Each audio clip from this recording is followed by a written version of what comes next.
Seria Regăsirea puterii interioare, autonomia emoțională, a nu te mai pierde în ceilalți.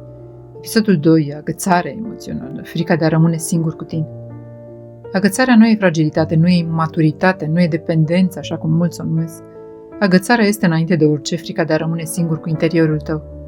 În liniștea aceea, în spațiul acela unde nu mai există stimul, nu mai există prezența celuilalt, nu mai există vocea cuiva cu care să te ascunzi, te întâlnești inevitabil cu tine, cu golurile tale, cu rănile tale, cu adevărurile pe care nu ți le-ai spus, cu durerile pe care le-ai amânat, cu emoțiile pe care le-ai acoperit cu iubire, în loc să le vindeci.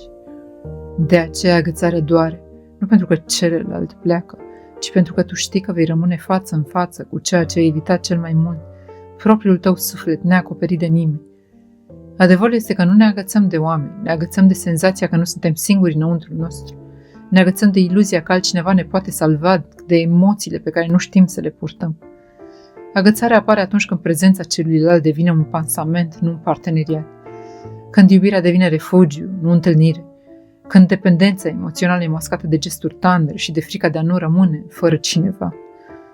Dar tu nu rămâi fără cineva, tu rămâi cu tine și asta e ceea ce te sperie. Agățarea este strigătul interior care spune: nu pot să port această lume singur, nu pot să îmi duc durerile fără sprijin, nu pot să îmi țin ritmul fără ancor extern. Dar adevărul profund, adevărul matur, adevărul care eliberează este acesta: nu ai nevoie să te agăți de cineva ca să nu te mai prăbușești, ai nevoie să înveți să te ții pe tine. Și nu se învață într-o zi și nu se învață cu forța și nu se învață în conflict, ci cu blândețe, în înțelegere, în contact cu cele mai fragile părți din tine. Agățarea dispare nu când cineva rămâne, ci când tu rămâi prezent cu tine însuți, când poți sta în liniștea ta fără panică, când poți fi cu emoțiile tale fără să fugi, când poți să simți fără să cauți imediat un salvator, când poți să plângi fără să-ți fie rușine, când poți să respiri în miezul golului, până când golul devine spațiu și spațiul devine pace. Autonomia emoțională nu spune nu am nevoie de nimeni, spune nu mă pierd pe mine ca să nu te pierd pe tine.